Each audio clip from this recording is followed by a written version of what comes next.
سپاسانەکەین کە لە ڕێگەی دوور و نزیکەوە زەحمەتان کێشاوە و بۆ ئێرە هاتوون. هەروە کە دەزانن زیاتر لە 2 مانگە ئاخێزی جەماوەری لە ئێران دەستی پێکردووە و بە تایبەتی لە شارەکانی کوردستان هەرچی دێت ئەو ئاخێزە جەماوەری تر دەبێتەوە و وەکو کڵپەیەکی یاگر کەوتووە سەگیانی کۆماری سێدارە. ئێمە ئەمڕۆ لێرە کۆبووینەسەوە کە لەسەر مەوزوعێک کە پێشتر ڕامانگەاند بوو، ئەویش هەڵسەنگاندنی ئاخێزی جەماوەری لە ئێران و لە کوردستان و ئاسووی دوا ڕۆژی کوردەباسێکمان بێت. ئەم بەرنامەیە بەم جۆرەیە کە هاوڕێ ئەسرین ڕایەگەین. نیشتڵام هەیە لە خمەتەوە زۆر سپاسانەکەم کە لێرە حوزورتان هەیە کردووە. لیستی بەرنامەکەمان بەم شێوەیە: سەرەتا سرودی ئینتەرناسیۆناڵ، سرودی جیهانی چینی کرێکار پێشکەشەکرێت، دواتر 1 دقە بێدەنگی ڕاگرین بۆ یادی تەواوی گیانبەخت کردوانی ڕێگای ئازادی و بەرابەری، دواتر هاوڕێ ئیبراهیم 40 دقە قسە و باسەکەی پێشکەشەکات، دواتر ئیسراحەتێکمانەوێت و بەدوای ئەوە هاوڕێیان ئەگەڕینەوە، هەر کەسێ پێخۆش بووە توانە نۆبەت بکرێت و قسە و باس بکەین. دەی زۆر سپاس. ئێستش داواکەین لە هاوڕێ ئیبراهیم بێن بۆ پێشکەشکردنی ببەخشن سرودی ئینتەرناسیۆناڵ سەرەتا پێشکەشەکرێن.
لە ڕێگەی ئازادی و بەرابەریە گیانیان بەخت کردووە.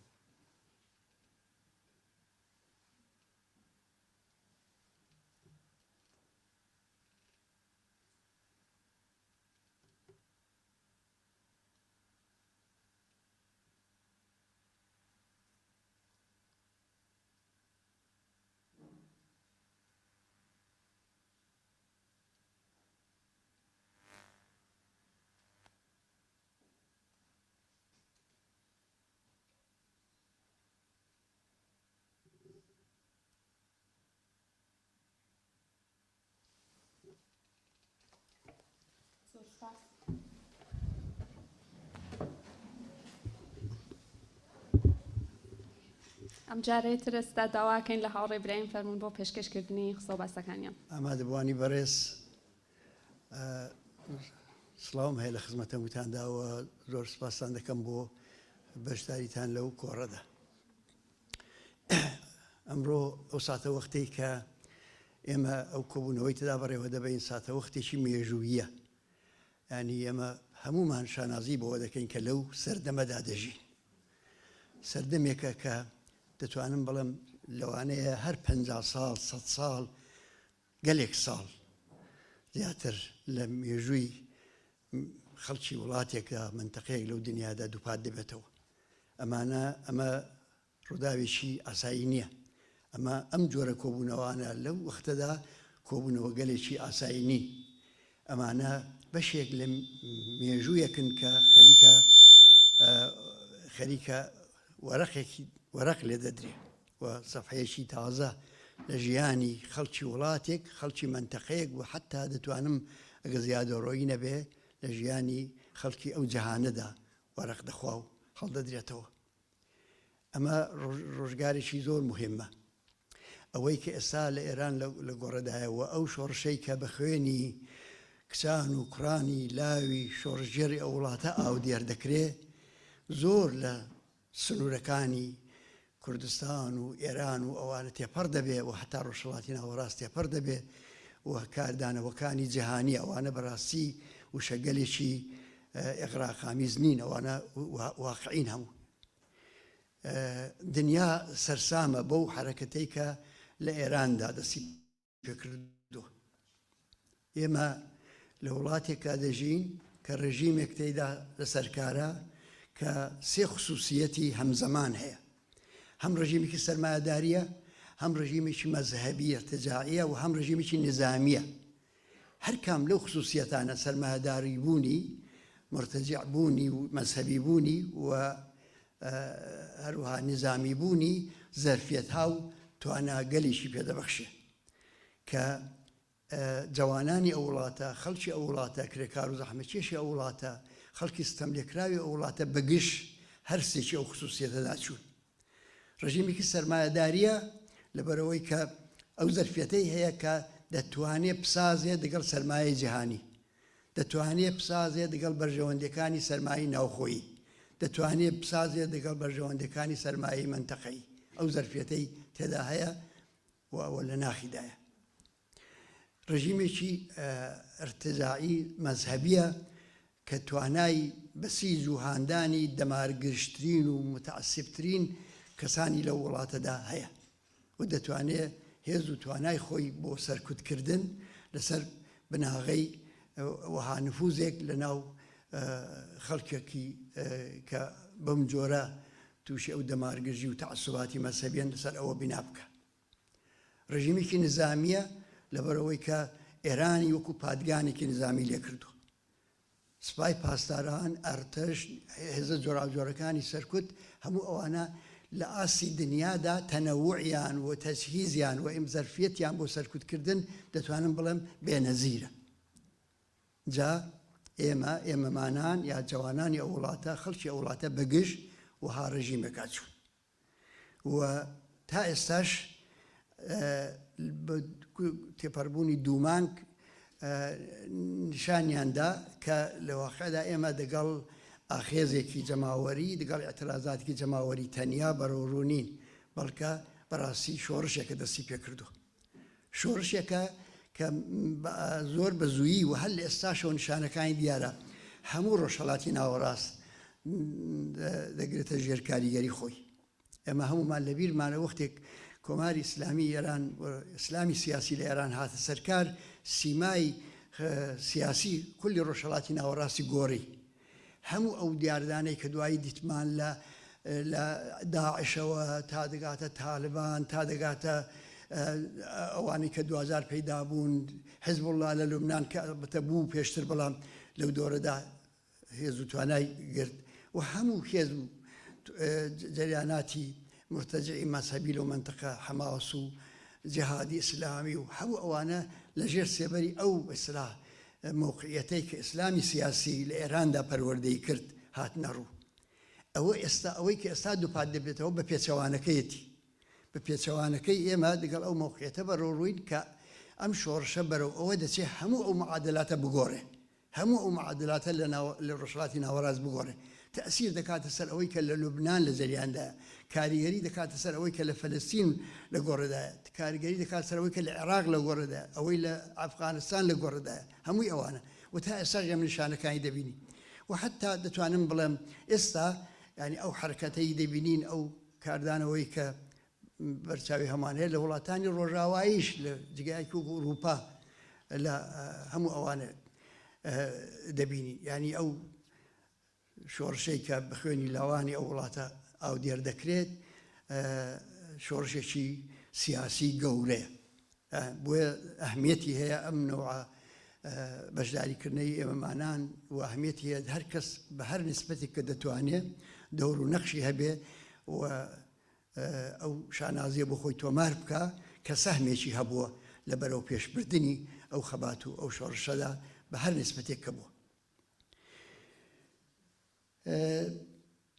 ئەوەی کە معلومە ئەوەیە کە تا ئێستا هەموو کەس ماوەیەک بوو زۆر لەوە دەترسا کە بەردەوام نەبێ. مەسەلەن ئەگەر چەخماغی ئەو شۆڕشە لە کوردستانەوە لێدرا بە مەرجی لاوی جوانەمەرگ ژینای ئەمینی، هەر کەس زۆری پێشبینی نەدەکرد کەوا بە خێرایی کاردانەوەیکی ئێرانی بێت، کاردانەوەیکی هەتا لە سەتی ئێراندا هەبێت وانە پێشبینی نەدەکرا. ممکن بوو چونکە زمینەی کۆمەڵایەتی سەرهەڵدانی جەماوەری هەمیشە لە ئێران بۆ لەو ساڵانی ڕابردوو فەقر و نەداری و بێکاری و هەژاری و لەلایەکەوە ئەو هەموو ستەم و سەرکوب و بێعەداڵەتی و بێحقوقی و ئەوانە هەموو لایەکی دیکە و بەستێنێک بوو هەمیشە بۆ سەرهەڵدان. بەڵام دەزانین کە دقت قابلی پێشبینی نەبوو چ نەوعێکی و لە چ کاتێکدا دەست پێ دەکات. بۆیە دووەمین هەنگاو ئەوە بوو کە زۆر زوو دوای مانگرتنی گشتی لە کوردستان کاردانەوەیەکی ئێرانی پیدا کرد و نیگەرانی دوای ئەو بوو کە ئایا بەردەوام دەبێ یان نا. جوانان ڕابوونە سەر شەقامەکان، ڕژیمی وردە هەروە دۆزی سەرکوتکردنی دەبردە سەرێ، خەڵکێکی زۆر نیگەران بوون نەتوانێت بەردەوام بێ ئەم شۆڕشە و لەژێر باری ئەو سەرکوت و خەفەخان و بێڕەحمەی کە دەوڵەت و جمهوری ئیسلامی دەینوان دەوام نەهێنێ. ئەو مەرحەلەشی تێپەڕ کرد و جوانان دەوامیان هێناوە لە مرکزی شارەکانەوە گواستراوە بۆ محەلاتی فەقیرنشین. تاکتیکەکانیان گۆڕی بۆ ئەوەی کە تەلەفاتیان بەرامبەر بە سەرکوتکەری ڕژیم کەم بێتەوە و قۆناغی چوینە پێشە. کوردستان مانگرتنی گشتی تێدا بەڕێوەچوو بوو. پرسیار ئەو بوو کە ئایا مانگرتنی گشتی وەکو تاکتیکێکی مؤثر کاردانەوەی هەموو ئێرانی دەبێ؟ ئێمە هەوڵمان دەدا هەمومان لە کوردستانەوە هەوڵمان دەدا کە بڵێن ئەو تەجربەیە ئەو ئەزموونە دەبێت بگوازرێتەوە، چونکە مانگرتنی گشتی چەند خصوصیەتی هەبوو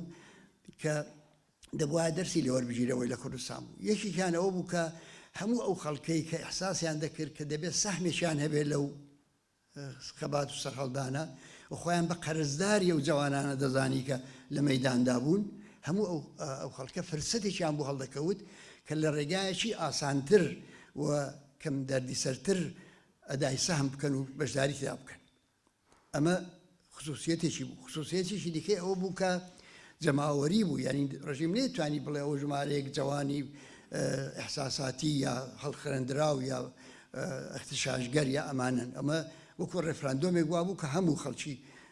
تێدا بەشدار بوویترەوە. ئەو ڕێفراندۆمەش شەفاف بوو بە بەرچاوی هەمووانەوە بەڕێوە دەچوو. شتێک نەبوو کە بڵێ کەس تەغەلوبی تێدا کراوە کەم و زیاد کراوە. ئێمە ئومێدەوار بووین ئەو تەجربەیە بگوازرێتەوە. زۆر کەس پێی وابوو مشکلە ئەو تەجربەیە بگوازرێتەوە، بەڵام دیتمان لە ڕۆژانی ڕابردوودا تەنها لە هەفتوی ڕابردوودا ئێمە دیتمان کە تەجربەی مانگرتنی گشتی لە هەموو ئێران ڕەچاو کرا. لە هەموو ئێران بازاڕەکان، مەدرسەکان، دانیشگاکان، هەموو شوێنانەی کە شوێنی کار و ژیان و فعالیەت و ئەوە بوون، هەمووی ئەوانە داخران بە عنوانی ئەتراس و جمهوری ئیسلامی ئەو حربەشی بەدەستەوە نەما کە بڵێ ئەوە ژمارەیەکی مەحدود و بمان بژێرەوە چەندە هەزار نەفەر زۆرتر نین لە هەموو ئێران و ئەوانە. چەندین میلیۆن کەس بەدەم بانگەوازی مانگرتنی گشتیەوە هاتن. ئەوەشی تێپەڕ کرد، یعنی ئەم نیگەرانیەش بەرتەرەف بوو. ئێمە دەڵێن کە ئەم شۆڕشە بۆ سەرکەوتن زۆر ئیلزاماتی دیکەی پێویستە، زۆر زەرفەتی گەورەی هەیە کە هێشتا بەکاری نەهێناوە. ئەو زەرفەتە لەکوێ دانوستووە و زەرفەتە لە گەڕەکە فەقیرنشینەکان، لە کارخانە و کارگاکان، لە مەراکزی تەولید و خزمەتگوزاری لەوانەدایە. ئێمە دەڵێن ئەم تەجربەیە دەگوازرێتەوە بۆ ئەوێ و دەبێ بگوازرێتەوە بۆ ئەوێ. ئەمەش ئارزوێکی خەیاڵاوی نییە، ئەمەش دروشمێکی بێبنەمانیە، چونکە هەر ئێستاش دەبینین سەرەتاکانی دەستی پێکردووە. بزوتنەوەی کرێکاری هەر بووە ئەڵبەتە، بەڵام بزوتنەوەی کرێکاری لە ڕابردوودا بزوتنەوەیکی متالەباتی بۆ لەسەر داخوازی دیاریکراو بۆ حقوقێک بۆ مافێکی پێشلکراو. بەڵام ئەوەی کە بزوتنەوەی کرێکاری بە داخوازی سیاسیش بێتە مەیدان، ئەوەش نیشان دەدا کە ئێمە ینی نیشانەکانی دەبینین کە خەریکین بەو مەرحەلەیەش، لەو مەرحەلەیەش ئێمە تێپەڕ دەبین. من پێ وایە هەمیشە وتومانە کە لەگەڵ ئەوەشدا کە سەرکەوتن ممکنە بەڵام سەرکەوتن ئاسان نییەنی دەبەرەوە لەگەڵ ڕژیمێکی هاری دڕندە بەرەوە ڕووین کە زەرفیەتایەکی نووسوی هەیە هێشتا یەکێک لەو زەرفیەتە نووسوانەی کە هەیەتی بریتە لە زەرفیەتی سەرکوت یا ئەحیانان فری و ئەو ناوشتە بەڵام زەرفیەتی دیکە کە هەیەتی توانایی ئێنەتافپەزیرەتی بۆ سازشکردن و بۆ جۆرێک لە عەقەبنشینی من دەڵێم کە عەقەبنشینی و ناڵم ئیسلاحات ئەو ڕژیمە ئیسلاحپەزیر نییە بە هیچ جۆرێک بەڵام ئەو ڕژیمە لەژێر فشاردا ممکنە وادار بکرێ بە پاشەکشە ئەم شۆڕشەی کە ئێستا بەرپایە تا ئێستا دەستکەوتگەلێکی بەدەستێناوە لە ڕووی بابەتیەوە کە قابلی هەڵگەڕانەوە نییە قابلی وەرگرتنەوە نییە تازە ئەسڵەن قابلی تەسەور نییە کەس ناتوان لە خەیاڵی خۆشیدا تەسەور بکات ڕۆژێک لە ڕۆژان دەتوانێت مەسەلەن پەچە بکاتەوە زەرژنان تەواو بۆ مەرحلێ هەر کەسە حجابی اختیاری ئەوە وەلەغوی حجابی ئیجباری ئەوە شتێکی زۆر سادە و ئاساییە کە بەدەساتەوە و کۆماری ئیسلامی نیشانی داوە کە لەو خۆناغانەدا دەکشێتەوە و بۆ نمونە مەدەزانین کە وەختی خۆی ویدیۆ حرام بوو وەختی خۆی وەرزش حرام بوو شەترەنج حرام بوو دوای ئەوە ویدیۆ حرام بوو دوای ئەوە ماهوارە حرام بوو دوای ئەوە ئینترنێت حرام بوو و هەموو ئەوانەی پێ تەحمیل کرا هەنگاو بە هەنگاو کشاوە سیمای کۆمەلگای ئێران گۆڕا ئێستا نەسلێک پەروەردە بووە کە لە ناو دەرونی کۆرتۆرە کۆمەڵایەتیەکان و لە دەرونی فەزای مەجازی و مۆبایلی هوشیار و ئەوانەدا پەروەردە بوو هاتوۆتە ڕوو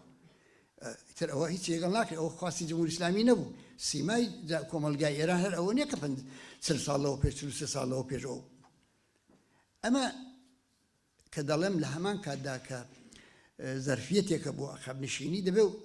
بەرچاوڕوونیمان هەبێ بەرامبەر بەوە کە ئەو شۆڕشەی کە دەستی پێ کردووە و ئەو قوربانیانەی کە لە پێناویدا دەدرێ نابێت لەو مەرحلەدا ڕاوەستێ نابێت بەوانە قانع بێ دەبێت ئەو دروشمە سەرەکیانەی خۆی وە دوو دروشمی سەرەکی خۆی کە یەکیان ژیان ئازادیەکە بە هەموو معناکانیەوە و مەرگ بەر دیکتاتۆری و بروخێت کۆماری ئیسلامی دەبێت ئەوانە بپارێزێەوە تا ئینتهای خۆی هەڵسوڕاوانە بیبات و لە بەرابەر ئەو مەترسیانەی کە بۆ سازش و بۆ عەقەبنشینی هەیەتی لەبەرەوەدا بتوانێت مقاومەت بکە بەڵام ئەوە تەنیا ئەوە نییە تەنیا ئەوە نییە کە خەڵک بە سەرکەوتنی سکۆڵە ڕازیکە ئومێدەوارین ئەوە نەبێەوە دەبێت هەوڵ بدەین ئەوە نەبێ بەڵام لە هەمان کاتدا زەرفیەتی سازانی دەگەڵ دەوڵەتانی گەورەی ڕۆژاواش هەیە ئەوانیش ئێستا پێیان بە دلایلێکی بابەتی زۆر وازەح پێیان خۆش نییە ئەو ڕژیم ببڕوخێ پێیان خۆش نییە ئەو ڕژیمە ئەو ئێران بکەوێتە حاڵەتێکەوە کە قابلی پێشبینی نەبێ بۆ ئەوان بە نسبەت بەرژەوەندیەکانیانەوە بەرەو کوێ دەچێت لەبەرەوە ئەوانیش زەرفیەتیان هەیە هەر ئێستاش دەبینین یعنی دەیخەنە سەرزانی خەڵک کە ئەو خەڵک داوای ئیسلاحات دەکات و خەڵک داوای گۆڕانکاری دەکات لە ناو جمهوری ئیسلامی نا خەڵک داوای گۆڕانکاری ناکات خەڵک ئەو مەرحەلانەی تێپەڕ کردووە هەموو ئەوانەی تا ساڵی 1996 هەموو ئەوانەی تاقی کردەوە هەموو شتێک مبارزەی مەدەنی ئەترازی مبارزەی پارلمانی هەموو ئەوانەی تاقی کردەوە و هەمووشی بەبوون بەسگەی و لەوانە تێپەڕ بووە ئێستا ناتوانانی بە وعدەی ئەوە کە ئیسلاحاتێک و پاشەکشەیەک و عەقەبنشینیەک و هەمووانە بەوە بیوەستێنی بەڵام دەمەوێت بڵام کە ئەو زەرفیەتەی هەیە یعنی یەکێک لە نیگەرانیەکانی کە ئێمە دەبێت هەوڵ بدەین بە جەماوەری خەڵک ئێستا و بیناسێ و بەرچاوڕوونی پەیدا بکە ئەو زەرفیەتانەیە کە بۆ سازش لەگەڵ ڕۆژاوا و لەگەڵ دەوڵەتانی ڕۆژاوا هەیەی ئەوان بێگومان یعنی دەغدەغەی دموکراسی و ئازادی و ژنجیان ئازادیان نیە لە ئێران ئەوان دەگەڵ دەوڵەتی عەرەبستان دەسازێن کە دەزانی چۆن ژیانی ژنانی کردوتە قەفەسەوە لەبەرەوە بە هیچ جۆری لە جۆرەکانی ئەتماد ناکرێت بەوەی کە ئەوان دەڵێن دموکراسی بەڵام ئەوەی تا ئێستا چۆتە بەرەوە خۆشبەختانە نیشان دەدا کە هاوسەنگێکی هێزی جیاواز پێکاتوە ئەوەی کە سەدرعزەمی ئاڵمان دێ بەم جۆرە قسە دەکات کە وەکو ئۆپۆزیسیۆنێکی ئێرانی قسە دەکات ئەوەی کە ماکرۆن دێ هەیئەتی ژنانی ئۆپۆزیسیۆن چاوپێکەوتنیان لەگەڵ دەکا و خەبەرەکەی بە ئاوتاوە بڵاو دەکەنەوە، ئەوە هەموو نیشانەی قودرەتی ئەو بزوتنەوەیە. یعنی ئەگەر ئێمە دەمانەوێت بزانین ئەو هاوسەنجێت چۆن گۆڕاوە، دەبێت لەوانەدا بیبینین. هاوسەنجی گۆڕاوە بۆیە ماکرۆنەوە دەکا. دەنا چەند فەرانسەوی چەند مانگ لەوە پێشی گیرا بوون و پەروەردەسازیشیان بۆ کرابوو، هیچی نەدەکوت. یا ئەڵمانی شەروا، بایدن لە ئەمریکا شەروا، هەموو ئەوانە، بەڵام هاوسەنجەکە گۆڕاوە. ئێمە ینی گۆڕانی ئەو هاوسەنجێت تەنیا لە مەیدانی خەباتی ڕۆژانەی جەماوەری لە ئێران نایبینین، بەڵکە لە سیمای دەوڵەتانی گەورەی دنیا و لە سیمای خودی کۆماری ئیسلامیشدا دەیبینین. لە سیمای کۆماری ئیسلامیشدا دەیبینین، ئەویش بەخاتری ئەو بەدەلیلی ئەو شپرزەیەی کە لە دەستگای ڕەهبەریاندا پێکاتوە. ئەوە تەمەشاکەن ئەو کارانەی کە دەیکا هیچی معقول نێنی، ئەنی لە زاویەی مەسلحەتی خۆشیانەوە عەقڵانە نییە. مەسەلەن ئێستا عەقڵانەترین کار ئەوە بوو کە ئەوان جۆرێک بە ئینعتاب لە مەسەلەی بەرجامدا سازشێک بکەن، دەرگای تۆزێک اقتصاد و ئابووری دنیا بەرەوەی خۆیان بکەنەوە، فەزایەک بکەنەوە، نانێک بخەنە سفرەی خەڵکەوە مەسەلەن بۆ ماوەیەک دەوایم پێبێن. ئەوە ناکەن، سەرسەختی نیشان دەدەن. دەیانتوانی لە بەعضێک لە شعارەکانی منتەقەیی و دەدەستێوەردان و دەخالەتی منتەقەیان تۆزە پاشەکشە بکەن، ئەوە ناکەن. حتا دەیانتوانی بەعضێک لەو کەسانەی کە لە توولی ئەو ساڵاندا هەروە وردە لە خۆیان دوورخستبوونەوە، لە ئیسلاح تەڵەب و نزیک لە ئیسلاح تەڵەب و هەرچی ئەو دەسەو تاقمانەی کە کەم وەلاندران و ڕژیمیان ڕوت وەکو هەستەیەکی سەختی دەسەڵاتەرەوە هێشتەوە، ئەوانە تۆزێ لە خۆیان نزیکەنەوە، فەزا هێورکەنەوە. هەر کەسێکی ینی بە عەقڵی متەوەسط کە لە دەستگای دەسەڵاتدا بیلەوانە بکاتەوە، دەبێت قاعدەتەن دەبا ئەوەی کردبایە کە نایکەن وە شپرزەیان پێوە دیارە. دوێکە بەسەر چەند سەرەتا خامنەی هات چی کوت، دواتە مەشا بکرد قاریباف هات چی کوت، و ئێستا خەفەخوونی گرتووە خامنەی دەنگ ناکات. و ناتوانن ئەو زەرفێتانی کاشیانە بەکاری بێن. ئەوە نیشانەی چییە؟ نیشانەوەیە کە سەفی دوژمن شپرزەیە، سەفی دوژمن شپرزەیە، بێسەر و سامانە. مەسەلەن ئەوەی کە هەڕەشە لە ئازەربایجان دەکا چ معقولە؟ ئەوەی کە هەڕەشە لە هەرێمی کوردستان دەکا، هێزدە نێرمەناوە و داگیری دەکەم و بە بیانی ئۆپۆزیسیۆن لەوێ، معقول لێیان ئەو هەم فشاران یا و هەڕەشە لە عەرەبستانی سعودی دەکا، بەوە مەسەلەن تەلەڤیزیۆنی عەرەبستانی سعودی یا مەسەلەن تەبلیغاتی عەرەبستانی سعودی پێ تەعتیل لەبێ، معلومە پێ تەعتیل نابێ و دەزانن. دەبەرەوە ئەوە نیشان دەدا کە هاوسەنجی گۆڕاوە، نیشان دەدا کە ینی ئەو ئومێدەواری دەدا بە ئێمە کە ئێمە خەریکین بەرەو پێش دەچین. لەگەڵ ئەوەژا وتم سەرکەوتن ئاسان نییە، بەڵام وا نیشان دەدا کە سەرکەوتن کاملەن ممکنە. یعنی ئێمە پێمان ناوەتە شۆڕشێکەوە کە مەحکومە بە سەرکەوتن، ڕێگایەکی دیکەی نەغێری سەرکەوتن، ڕێی گەڕانەوەی بۆ نییە. دوژمنیش هەموو زەرفێتەکانی خۆی وردە بەکاردێنێ. دەمێنێتەوە مەسەلەی سەرکوتیش دیارە خۆشی دەزانێت کە تا ئێستا ئەوەی کردوێتی بە زەرەیتەوە بوو. ئەوانەی کە گیانیان بەخت کرد، ئەوزار چلەکانیان دی، ئەوزار سێ ڕۆژانەکانیان دی، ئەوزار مەراسمی سەرقەبرانیان دی، ئەوزار یاد و بیرەوەرەکانیان دی. ینی ڕۆژ نییە کە لە ئەسەر سیاسەتێکی سەرکوتگەرانە سەرهەڵدانێکی چەندین بەهێزتر دروست نەبێ. هەردووکە لە بۆکان کەسێک گیانی بەخت دەکا، ڕۆژی دوایی ڕەفیقەکەی کە لەسەر جەنازەکەی سخۆنڕانی کردبوو ئەو گیانی بەخت دەکا، ئەوزار خەڵک دوو ئەوەندە زۆرتر دێتە مەیدان و زۆرتر دەور دەبینێ لەو حرەکەتەدا. ئەوە دەمەوێت بڵام کە کولەن سەرکوتیش ڕەگەر لەگەڵەوەدا کە دەبێت تاکتیکی مناسب بدۆزینەوە و دەیدۆزنەوە و دۆزیویانێتەوە جوانان و خەڵکی وڵاتە، بەڵام سەرکوتیش دەبێت مێکانیزمی خونساکردنەوە و پوچەڵکردنەوەی بەدەستبێنی. یەکێک لە مێکانیزمەکانی پوچەڵکردنەوەی سیاسەی سەرکوتی مانگرتنە، و بە تایبەت مانگرتن لەو شوێنانەی کە جومگەی ئەسڵی ئابووری ئەو وڵاتن. مەسەلەن مانگرتن لە سەناعی نەوت، مانگرتن لە پیترۆشیمی، مانگرتن لە خزمەتگوزاری شارەکان و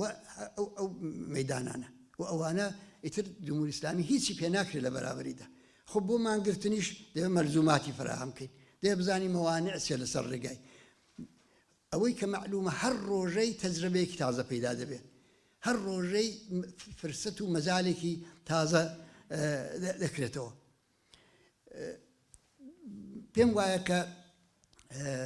هەرچی تا ئێستا ئێمە لەم بزوتنەوەیدا دیومانە هەمووی مثبت بوو، هەمووی ئیجابی بوو، هەمووی بەرەو پێش بوو. بعض شتەیە کە دیاردە هەیە دەیبینین، مەسەڵەن فەرز کە بعض خەڵک نیگەرانن لەوەی کە لە نەتیجەی ئەو شۆڕشە وەکو مەسەڵەن ڕابردوو لە چاڵێکەوە بکەوێنێت چاڵێکی دیکە ئێستا کە لە دەست جمهوری ئیسلامی نزاتمان دەبێت مەسەڵەن سەرکوتگەرێکی دیکە یا کەسێکە بێت دەستکەوتەکانی ئەو شۆڕش خەباتە مسادرە بکە، لەوەش تێپەڕ بووە. ئەوە تەمەشاکەن دانەیەک لەو دروشمانەی یا بە ندرەت بڵێم ئەگەر دانەیەک ڕاوە لەو دروشمانەی کە لە دەرەوەی وڵات مەسەڵەن بەرەی ڕاستی ئۆپۆزیسیۆن بەردەوام دێڵێتەوە لە ناوەوەی وڵات نایبیستین وە دەبینین کە ئەو یەکگرتوویە لەسەر ئەساسی دروشمە سەرەکیەکان کە بەردەوامیش ڕادیکالتر دەبێتەوە، بەردەوامیش معنای کۆمەڵایەتی و ئابووری و سیاسی کۆنکرێتتر پەیدا دەکات لەسەر ئەساسی ئەوە یەکگرتوویە پێکاتەوە. ئەو شەڕی کە لەسەر ئاڵا و لەسەر نازانم ڕیزی سربەخۆ و ئەو نوعشانە لە دەرەوەی وڵاتەیە چکۆڵەترین کەمترین دەنگدانەوەی هەیە لە ناوەوە. ئەوە نیشان دەدا کە ئەو نیگەرانیانش زۆر موردی نییە، یعنی خۆی بناغەی شۆڕشەکە وا داڕێژراوە کە جەوهەرەکەی ڕادیکاڵە، جەوهەرەکەی چەپە، جەوهەرەکەی پێشکەوتن خوازە، بە دروشمێک دەستی پێکردووە کە ناوەڕۆکەکەی ناوەڕۆکێکی ئینسانیە لەگەڵ زۆربەی ئەو شۆڕشانەی کە لە دنیادا لە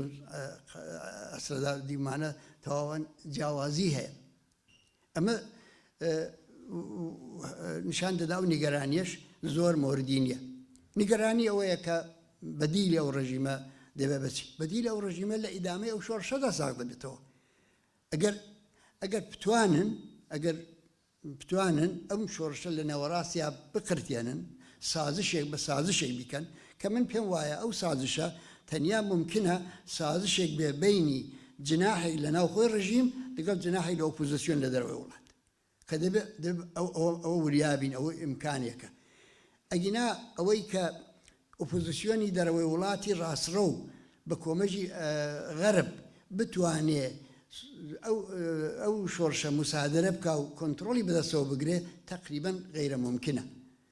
غیرە ممکنە بە دلیلی ئەوەی کە ئەو ئولگویانەی کە ئیمکانی دەدا بەوەی کە ئەوها سیاسەتێک ڕەچاوکەن ئەو ئولگویانە قابلی پیادەکردن نییە. مەسەڵەن بۆ نمونە ئولگوی عێراق قابلی پیادەکردن نییە لەبەر ئەوەی کە نێوان نا پرۆسەی ئازادی عێراق، ئەم پرۆسەی ئازادی عێراق وەختی ڕوویدا کە ئەرتەشی ئەمریکا لەوێ حزوری بوو. ئەرتەشی ئەمریکا بەغدای گرت، سەدامی لە تەختی دەسەڵاتی ناخوارێ بە کۆمەژی نظامی و دوای ئەوە ئیتر هەرچی ڕوویدا تحولاتی بوو دوای ئەو پرۆسەی ئازادی عێراق لە نەتیجەی دەخالەتی مستەقیمی عێراق دەوڵەتی ئەمریکا بوو و بێجگە لەوانە ئەو ئۆپۆزیسیۆنی عێراقی کە ڕاستە بەرەیان پێکەنا لە لەندەن لە تاران لە هەمووانە بەرەیەکی یەکگرتویان پێکەنا، بەڵام بەرەی یەکگرتو لەژێر سێبەری ئەرتەشی ئەمریکا دەتوانی پێشڕەوی بکە. ئەو موقعیتە ئێستا بۆ غەرب فراهم نییە لێرە، بەس ئۆلگوی عێراق قابلی پیادەکردن نییە لێرە. ئەگەر ئۆپۆزیسیۆنی ڕاست بی هەوێ لەسەر شانی بەرەی لەسەر شانی سناریۆیەکی مشابهی سناریۆی عێراق بێت سەرکار، ئەو غیرە ممکن لەبەرەوە مەلزوماتەکەی فراهم نیە. ئەگەر بڵین ئۆلگوی دەورانی هاتنە سەرکاری جمهوری ئیسلامیان ڕەچاو بێ، ئەوەش قابلی پیادەکردن نییە. لەبەرەوە جمهوری ئیسلامی ڕاستە ڕۆژاوا و ئەمریکا دەوڵەتی گەورەی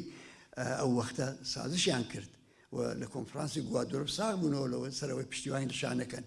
و ئەرتەشی ئەمریکا کە 40,000 مستەشاری هەبوو لە ئێران لەناو ئەرتەشی ئێراندا توانی ئەو ئەرتەشە خۆنسا کاتەوە، ئەرتەش ئەلایم بێتەرەفی کرد هەموو ئەوانە و پێشی کودتا و پێشی هەموو شتێکیان گرت.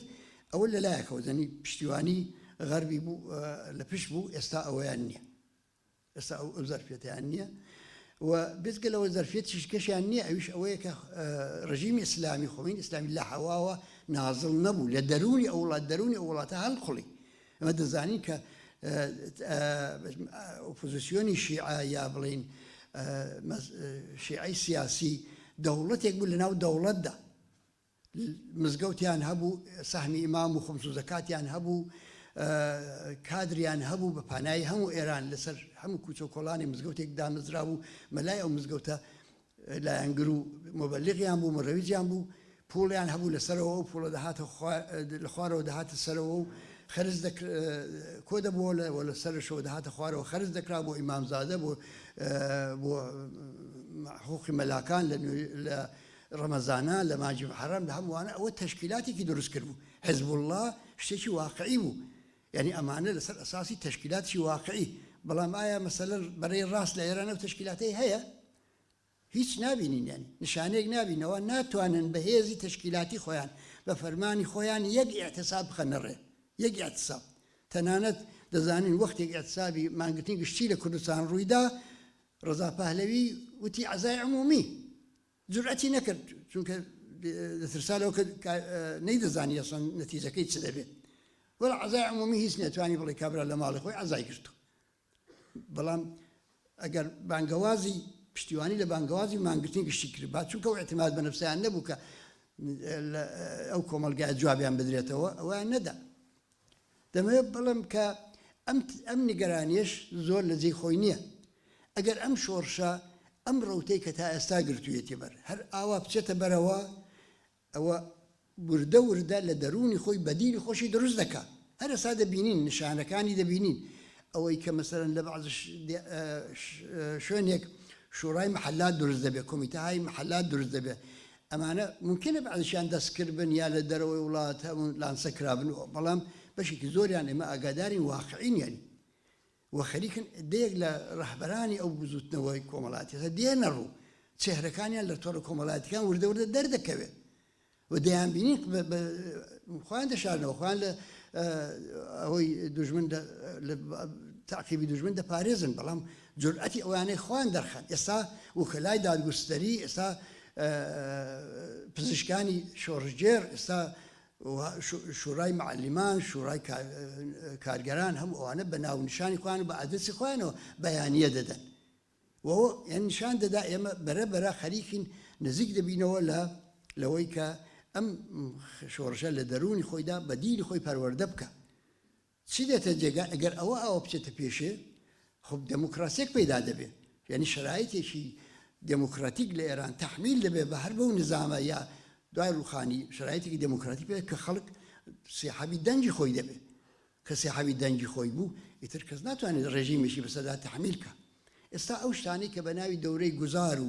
شورای گوزار و دەوڵەتی موقت و ئەو ناشەباسی دەکەن ئەمانە لە واقعدا ئۆلگوی حکوومەتی دائیمیانن لە نظر خۆیانەوە ئەوە گوزار نییە ئەوەی ئەوان لەسەری ڕێک دەکەون ئەو وەختەیە کە هیچێک لە کێشە گەورەکان پەیدا دەبێت ینی هێزی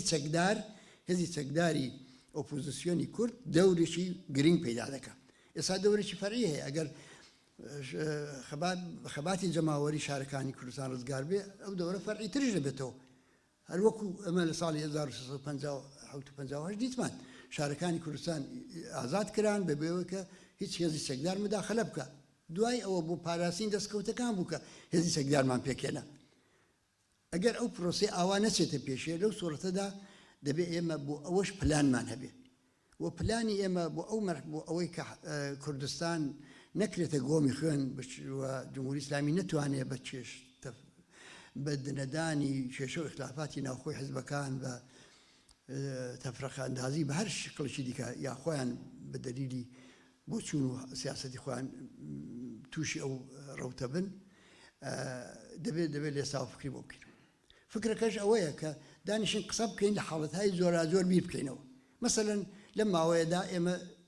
قسەمان لێ کردووە ینی بە دانیشتن بوو بێ دوولایەنە چەندلایەنە قسەمان لێ کردووە کە دەخالەتکردنی ئێستای هێزی پێشمەرگە و هێزی چەکدار لە بزوتنەوەی جەماوەری خەڵک لەناوە وەکو سەم وایە کە تەزیقکەی وە جمهوری ئیسلامی ڕێک ئەوەی دەوێت بە تۆ بۆمبارانکردن و موشک بارانکردنی ئۆردوگاکان ئێمە هەر دەوێت ئەوە دنە بدا بەو بەهانانەی کە دەیگرێ بۆ هەڕەشە بۆ هەرێمی کوردستان هەر ئەوانت خەریکە دنەدەدا و دەیەوێت بمان با بەرەو ئەو مەرحەلەیە و کوردستانی پێ میلیتاریزە بکەون ئێمە دەبێت موازە بین و کارن ئەوە تەوافق بووە ئەوە ڕێککەوتنیشی عەمەلی بووە بەدەست هاتووە دەستکەوتێکەکەین ئەو دەستکەوتێکە دەبێت بپارێزرێ لەوە زۆرتر ئەوەیە کە ئێستا جەماوەری خەڵک ئێمە دەبێ هدایەتیان کەین بەرەو سەرکەوتن دەتوانین لە کوردستان حزب سیاسیەکان ئەو مۆقعیتیان هەیە کاریگەریان هەیە وەکو ئەو مۆقعیتە نییە کە ئۆپۆزیسیۆن لە تاران یا لە شوێنە شارگەورەکانی دیکە ئێران هەیە لە کوردستان ئەو زەرفێتیان هەیە ئەو بزوتنەوە هدایەت کەن مثلەن ئەو غەڵەتە تۆ بە خەڵک بڵێ وەکو حزبی سیاسی بە خەڵک بڵێ وەرنە سەر شەقام خۆپیشاندانی هەیە منانە بکەن کاکە تۆ هەیە منانە دەڵێ بیکە ئەوەیە منانەی نایکە تۆ دەبێ بزانی لە چۆ چ قسەیەک دەکەی و ئەوە ناکرێ بەبێ ئەوەی کە هەماهەنگی پێک بێ ینی وەکو بەڵام ئۆرکسترێکی موسیقایە کە ئەگەر لەنێو ئەو ئۆرکسترە موسیقای یەکێک خارجی لێدا کولی ئاهەنگەکە تێک دەچێت کەوایە زۆر مهمە کە ئێمە بتوانین لەو مەرحەلەیەدا ئەو هەماهەنگە پێک بێنین کە کەس خارج لێ نەدا و لە نەتیجەی خارج لێدانی حادثە و کارەسات ڕوونەدا بۆ مەسەلەی خۆپیشاندان و هەبووە مەسەلەن ئێمە سیاسەتمان ئەوە بۆ ئێمە پشتیوانی دەکەین لە هەر خۆپیشاندانێک کە ڕەهبەرانی عەمەلی و فعالینی ناوخۆ خۆیان لە مەحەلە لە شار لەوانە بڕیای لەسەر دەدەن بەڵام ئێمە بەخۆوان اجازە نادین بە خەڵک بڵێن بڕۆنە پێشێ بڕۆنە پێشێ قەیناکە قوربانی بدەن ئێمە موەزەفین گیانی ئەو جوانانە بپارێزی دیارە خۆ هەموو شتێک معجزەمان پێ ناکرێ بەڵام ئەوەندەی کە دەخالەتی ئێوە مەربوتە دەوێت بکەم دەردی سەرترین بێ هەر جوانێک کە بەو نوع گیانی بەخت دەکاو هەمووی ئەوانە تیرێکە لە جەرگی ئێمەمانان دەبێت وا بێ و دەبێت زۆر حساس بین بەرامبەر و مەسەلێ کەوایە ئەوە چ ئیجاب دەکات چه هەڵدەگرێت ئەوە هەڵدەگرێت کە ئێمە پێویستە هەماهەنگی پێک بێنین لەناو حزب سیاسیەکانی کوردستان دانیشتن بکەین ئەلا ڕەغمی تەفاوەتە سیاسیەکانمان تەفاوەتی سیاسی فکری بەرنامەی هەمووی ئەوانە لاوەچی دەبێتەوە لە وەختێکدا ئێستا قسە لەسەرەوەی کە ئەمە چی دەوێت بۆ ملەتی داهاتوی ملەتی کوردەوە چی ناوێ ئەمە فەرعیترە لەسەر ئەساسیەوەی ئایا هەموو لایەکدایان هەیە بەشداری بکەن لەو خەباتە شۆڕش جێڕانە لەو دەورێکیان هەبێت لەوەدا ئەگەر جوابەکەی موسبەتە ئەگوایە بە هەماهەنگ بەشداری بکەن ئەو تەفرەقەی لێخواندا بە لانی کەم بگەن ئەوە هەوڵێکە دەوێت بدرێ و بە بڕوای من بۆ ئەوەی کە ئەو هەوڵە بە نەتیجە بگات دەبێت فشارێکی کۆمەڵایەتیش دروست بێ یعنی دەبێت فشارێکی ئەوەندە دروست بێ کە پێش کە سکتاریزم و حزب پەرستی و جانسەختی ناو حزبەکان یا عدەمی ئەحساسی مەسئولیەتی ئەو خونسا کاتەوە و ئێمە دەبێت ئەو فشارە بێ لە ناو جەماوەردە لەبیرمە کە وەختی هەیەتی نمایندەی خەڵکی کوردمان پێکێنا لە ساڵی 1950 ئەو فشارە کۆمەڵایەتیە ئەوەی دروست کرد ئەگینا بە ئاسانی دروست نەدەبوو و تازە حتا بوو ئەوە ئیمتیازیشماندا بۆ ئەوەی کە بتوانێت شکڵ بکرێت تەظاهوراتێکی زۆر گەورە لە ڕۆژی جەژنی قورباندا کرا کە مامۆستا عیزەدین و کۆمەڵە بانگازیان کردبوو و ئەو تەظاهوراتی گەورەیە هەیئەتی مشتەراک یەکگرتووی بەرامبەر بە دەوڵەتی مەرکەزی داوا کرد و هەیئەتەکان داهاتن بۆ لای ئێمە بۆ لای حزبی دموکرات بۆ هەمووانە و هەیئەتی نمایندەی خەڵکی کورد پێکات ئێستاش دەبێت جەماوەری خەڵکی کوردستان ئەو فشارە بێنن چونکە ئەوە حاڵەتێکی خەتەرناکە هەم بۆ ئێستا چونکە ئەحزابی سیاسی لەگەڵەوەشدا ئەوە دەستکەوتێکە بۆ خەڵکی کورد کە حزبی سیاسی هەیە سازماندراوە لە هەمان کاتدا کە دەستکەوتێکە خاڵشی خەتەریشە نقطەیەکی خەتەریشە دەبێت هەردووکی لە بەرچاو بگرین هەم لە دەستکەوتەکەی کەڵوەربگرین هەم خاڵە خەتەرەکەی سعیکەین خونساکەینەوە و چارەسەری بۆ بکەین ئەمە تاوزەی بە کوردستان مەربوتە